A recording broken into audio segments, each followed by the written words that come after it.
Hello friends, स्वागत है आपका हमारे इस यूट्यूब चैनल पे। तो अभी तक चैनल को सब्सक्राइब नहीं किया है तो कर दीजिए, क्योंकि मैं आपके लिए लगातार जीके के मोस्ट 50 क्वेश्चन का सीरीज डाल रहा हूं, जो कि आपके अपकमिंग एग्ज़ाम के लिए बहुत ही बेनिफिशियल है। तो चलिए स्टार्ट करते हैं आज का वीडियो। तो पहला क्वेश्चन है, विश्व की सबसे मीठे जल की झील कौन सी है? तो इसका आंसर हो जाएगा सुपीरियर। देखिए, सुपर से सुपीरियर मतलब होता है बहुत ही अच्छा, सुपीरियर। तो इसी से आप लोग इसको ट्रिक के माध्यम से याद कर सकते हैं कि विश्व की सबसे बड़ी मीठे जल की झील कौन है, तो सुपीरियर झील है। नेक्स्ट क्वेश्चन हम लोग देख लेते हैं, कौन सा विश्व की सर्वाधिक गहरी झील है? तो इसका आंसर हो जाएगा बेकाल। देखिए, मैं इसका एक ट्रिक बता देता हूँ आपको कि पाताल में सभी के काल होते हैं, ठीक है। पाताल में सभी के काल होते हैं, इसी से आप बेकाल या यूज कर लीजिएगा, क्योंकि ये सबसे गहरी झील है। गहरी मतलब झील मतलब पाताल की ओर हम लोग जा रहे हैं, तो वहाँ हमें काल मिल रही है। आई होप आपको ये ट्रिक अच्छी पसंद आई होगी। नेक्स्ट देखते हैं, विश्व की सर्वाधिक लवणीय झील कौन सा है? तो ये वान झील है और ये टर्की में है। नेक्स्ट क्वेश्चन देख रहे हैं, समुद्र तल में सर्वाधिक नीची झील कौन है? यानी देखिए, समुद्र तल में सर्वाधिक नीचे झील कौन सा है? तो वो है मृत सागर। जहाँ मृत हो जाता है तो वहाँ जो है आपका। नेक्स्ट क्वेश्चन देखते हैं, देखिए, सर्वाधिक ऊंचाई पर स्थित नौकायान झील है। तो इसका आंसर हो जाएगा टिटिकाका झील, जो है आपका आंसर हो जाएगा। नेक्स्ट क्वेश्चन देखिए, विश्व की सबसे बड़ी खाड़ी झील कौन सा है? तो कैप्सियन सागर जो है विश्व की सबसे बड़ी खाड़ी झील है। नेक्स्ट क्वेश्चन की ओर हम लोग बढ़ते हैं, अमेरिका की झील प्रदेश में सम्मिलित 5 जिलों में कौन सी पूर्णतः संयुक्त राज्य अमेरिका में स्थित है? यानी वैसी कौन सी झील है जो कि यूएसए में स्थित है? तो इसका आंसर हो जाएगा मिशिगन। नेक्स्ट क्वेश्चन देखिए, विक्टोरिया झील अवस्थित है। बहुत ही इंपॉर्टेंट क्वेश्चन है, इसका आंसर हो जाएगा पूर्वी अफ्रीका में। बहुत बार क्वेश्चन ये पूछा गया है कि विक्टोरिया झील कहाँ अवस्थित है, तो ये पूर्वी अफ्रीका में स्थित है। नेक्स्ट क्वेश्चन देखिए, कौन सी झील तंजानिया एवं युगांडा के बीच अंतर्राष्ट्रीय सीमा बनाती है? क्वेश्चन एक बार फिर से, कौन सा जो झील है तंजानिया एवं युगांडा के बीच अंतर्राष्ट्रीय सीमा बनाती है? इसका आंसर हो जाएगा विक्टोरिया झील। अभी क्या मैं बोला था कि विक्टोरिया झील स्थित है कहाँ? स्थित है पूर्वी अफ्रीका में। कैप्सियन सागर स्थित है, तो इसका आंसर हो जाएगा रूस और ईरान के बीच में है। अगला क्वेश्चन देखिए, कौन सी झील खारे पानी की झील नहीं है? तो 3 ऑप्शन ऐसा है जो कि खारे पानी की झील है, चौथा ऑप्शन ऐसा है जो कि खारे पानी का झील नहीं है। तो इसका आंसर हो जाएगा बेकाल झील, जो है खारे पानी की झील नहीं है। अगला क्वेश्चन देखिए, किस देश को हजारों झीलों की भूमि कहा जाता है? तो इसका आंसर हो जाएगा फिनलैंड। झील हो रहा है, झील में हम लोग क्या कर रहे हैं? फन कर रहे हैं, तो इसी से आप लोग याद रखिएगा, जहाँ की झीलों में हम लोग फन करने के लिए गए हैं वो फिनलैंड है। नेक्स्ट क्वेश्चन देखते हैं, अफ्रीका महाद्वीप में निम्नलिखित में से कौन सी झील भूमध्य रेखा पर स्थित है? तो इसका आंसर हो जाएगा विक्टोरिया। विक्टोरिया झील जो है वो भूमध्य रेखा पर स्थित है और ये अफ्रीका, पूर्वी अफ्रीका में स्थित है। विश्व की सर्वाधिक खारे जल की झील वान झील किस देश में है? तो मैं पहले भी बताया था, ये तुर्की में है। अगला क्वेश्चन देखिए, अफ्रीका महाद्वीप का सबसे बड़ा झील कौन सा है? तो अफ्रीका महाद्वीप का सबसे बड़ा झील विक्टोरिया झील है, जो कि पूर्वी अफ्रीका में स्थित है। अगला क्वेश्चन देखिए, कौन सी विश्व की सबसे खारे पानी की झीलों में से एक है? तो इसका आंसर हो जाएगा आपका मृत सागर। बहुत ही इंपॉर्टेंट क्वेश्चन है। कौन सा युग्म गलत है? तो ग्रेट बियर जो है कनाडा में है, मिशिगन जो है यूएसए में है, टिटिकाका जो है पेरू में है। क्वेश्चन ऐसा भी पूछा जा सकता है कि टिटिकाका कहाँ पर स्थित है, इसलिए मैं बता दूं आपको पेरू में है। तो इस तरह भी आप क्वेश्चन को देख सकते हैं। ओनेगा जो है वो ऑस्ट्रेलिया में स्थित नहीं है। अगला क्वेश्चन देखिए, कौन सी ईरान की सीमा को स्पर्श करता है? तो कैस्पियन सागर जो है वो ईरान की सीमा को स्पर्श करता है। अगला क्वेश्चन देखिए, किसको पर्ल ऑफ साइबेरिया कहा जाता है? तो इसका आंसर हो जाएगा द ग्रेट बियर झील को जो है पर्ल ऑफ साइबेरिया कहा जाता है। अगला क्वेश्चन देखिए, किस देश की सीमा कैस्पियन सागर से नहीं मिलती है? तो यूक्रेन की जो सीमा है वो कैस्पियन सागर से नहीं मिलती है। बाकी बात अजरबैजान, रूस, ईरान, ये सब का जो सीमा है वो कैस्पियन सागर से मिलती है। तुर्कमेनिस्तान की मिलती है। अगला देखिए, पृथ्वी पर सबसे गहरा स्थल कौन सा है?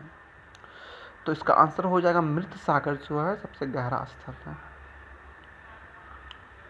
क्वेश्चन देखिए, कौन सा झील हनीमून लेक कहलाती है? तो टिटिकाका झील जो है वो क्या हनीमून लेक कहलाती है। क्वेश्चन अगला, क्या निम्नलिखित में से कौन सागर कौन सा है जो कि भूबद्ध है? भूबद्ध मतलब हो गया आपका लैंडलॉक। तो अरल सागर जो है आपका वो भूबद्ध यानी लैंडलॉक सागर है। अगला देखिए, विश्व की सबसे ऊंचा जलप्रपात कौन सा है? तो आप देखिए क्या है उसका आंसर हो जाएगा एंजिल।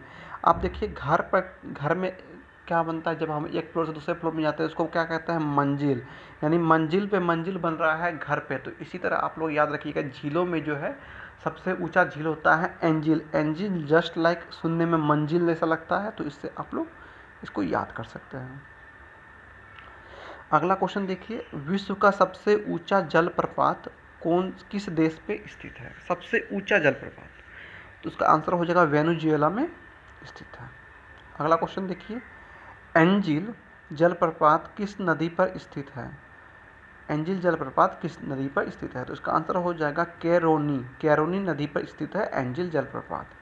आप इस क्वेश्चन को डेली सुनिए, सोने से पहले आपका डेली 50 क्वेश्चन बनेगा जो कि आगामी एग्जाम के लिए बहुत ही इंपॉर्टेंट है। तो चैनल को सब्सक्राइब करके सपोर्ट जरूर कीजिए। आगे देखिए, क्वेश्चन है कि बोयोमा जलप्रपात किस नदी पर है? तो इसका आंसर हो जाएगा जेरे नदी पर स्थित है। नेक्स्ट क्वेश्चन देखिए, स्टैनली जलप्रपात किस नदी पर स्थित है? तो इसका आंसर हो जाएगा कांगो नदी पे जो है स्टैनली जलप्रपात स्थित है। अगला क्वेश्चन देखिए, विक्टोरिया जलप्रपात किस नदी से संबंधित है? तो इसका आंसर हो जाएगा जेम्बेजी। देखिए, इसका मैं एक ट्रिक बता देता हूँ आपको। विक्टोरिया मतलब होता है जबकि राजा रानी महारानी लोग जो आगे में जो घोड़ा लगा हुआ रहता है, कैसे घोड़ा लगा रहता है, पीछे एक रथ तरह होता है, उसी को ही विक्टोरिया कहा जाता है।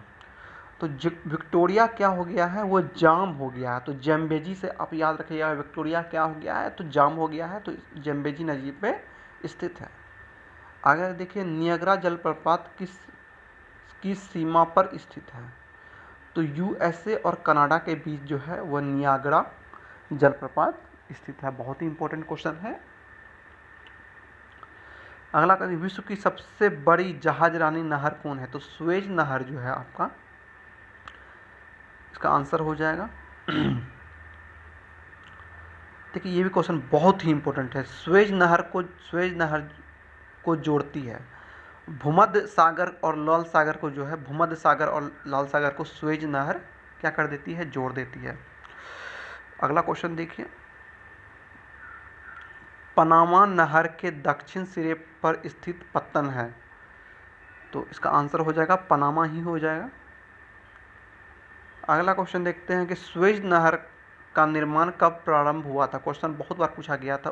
1854 ईस्वी में सुएज नहर का प्रारंभ हुआ था। तो आप याद रखिएगा, इंडिया में जो है 1853 में जो है पहली ट्रेन चली थी, उसके एक साल बाद करके 1854 में जो है सुएज नहर का निर्माण प्रारंभ हो गया था। आप लोग ऐसे करके रिलेट करके याद कीजिएगा तो आपको बहुत दिन तक ये याद रहेगा।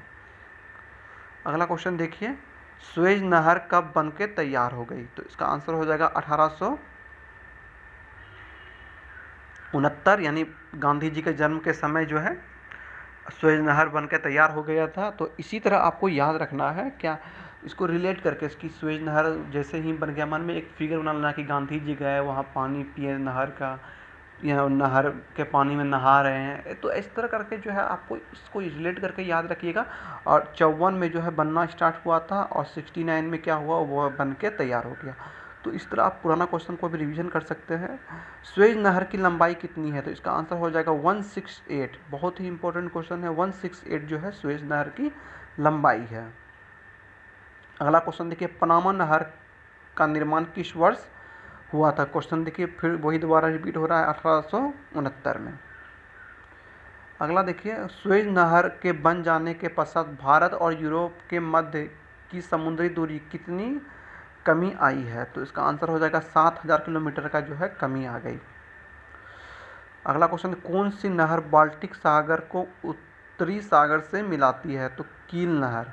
देखिए कील नहर जो है आपका उत्तरी सागर को बाल्टिक सागर में मिलाती है। देखिए मैं इसका एक सिंपल सा एक ट्रिक देके आपको याद कराने की कोशिश कर। देखिए उत्तर की और आप लोग ईस्ट वेस्ट, देखिए ईस्ट वेस्ट और नॉर्थ और साउथ, इस तरह हम लोग एक बना लिए फिगर। तो यहाँ बोल रहा है उत्तरी, उत्तरी हो गया नॉर्थ, यानी उत्तरी तरफ एक तरफ सागर है, ठीक है। आपने यहाँ एक क्या किया, बाल्टी लेके गया, ओके, आपने यहाँ एक बाल्टी लेके गया और वहाँ क्या किया, कील मारना स्टार्ट कर दिया बाल्टी में, यानी उत्तर की ओर जाके, यानी उत्तरी सागर और बाल्टिक सागर, यानी बाल्टी में आपने क्या किया, कील से छेद कर दिया। तो इसी तरह करके आप लोग कुछ ना कुछ दिमाग में इमेज बना के इसको याद कीजिए, बहुत ही जल्दी याद रहेगा, बहुत लॉन्ग टर्म तक याद रहेगा। अगर इस तरह नहीं कर पाते हैं तो आप मेरे वीडियो को लगातार देखिए, मैं आपको इसी तरह ट्रिक के माध्यम से 20-25 क्वेश्चन ज़िंदगी भर के लिए याद करा दूंगा हर एक सेट का। अगला क्वेश्चन है, पनामा नहर स्वेज नहर से भिन्न क्यों है, तो इसमें जो है लॉक प्रणाली है पनामा नहर में, इसलिए वो स्वेज नहर से क्या है, डिफरेंट है। अगला देखिए, किस देश के पाठ्यक्रम में महाभारत रामायण को शामिल किया गया है, तो सऊदी अरब के पाठ्यक्रम में जो है वो महाभारत और रामायण जो हमारा महाकाव्य है इंडिया का, वहाँ पे शामिल कर दिया गया। मगर इंडिया के देखिए बेबसी की यहाँ के मुसलमान जो है अभी तक भेदभाव करते हैं इस चीज़ से, जबकि सऊदी अरब एक पूर्ण इस्लामिक कंट्री है जो कि अपने पाठ्यक्रम में इस सबको लाया है। आगे देखिए, सिप्री द्वारा जारी रिपोर्ट सैन्य व्यय 2020 में कौन सा देश शीर्ष पर है, तो अमेरिका याद रखिएगा, वो अपने सैनिक पे जो है सबसे ज़्यादा जो है खर्च करती है। क्वेश्चन देखिए, श्रमिक दिवस कब मनाया जाता है, तो इसका आंसर हो जाएगा 28 अप्रैल को श्रमिक दिवस मनाया जाता है। नेक्स्ट क्वेश्चन की ओर हम लोग बढ़ते हैं। आरबीआई ने निजी बैंकों के एमडी और सीईओ के कार्यकाल को कितने वर्षों तक सीमित कर दिया गया है, यानी 15 वर्ष तक सीमित कर दिया गया है। बहुत ही इंपॉर्टेंट क्वेश्चन है करंट अफेयर का। देखिए क्वेश्चन है कि छत्तीसगढ़ हाई कोर्ट के नई न्यायाधीश कौन बनी है, तो विमला सिंह कपूर जो है छत्तीसगढ़ के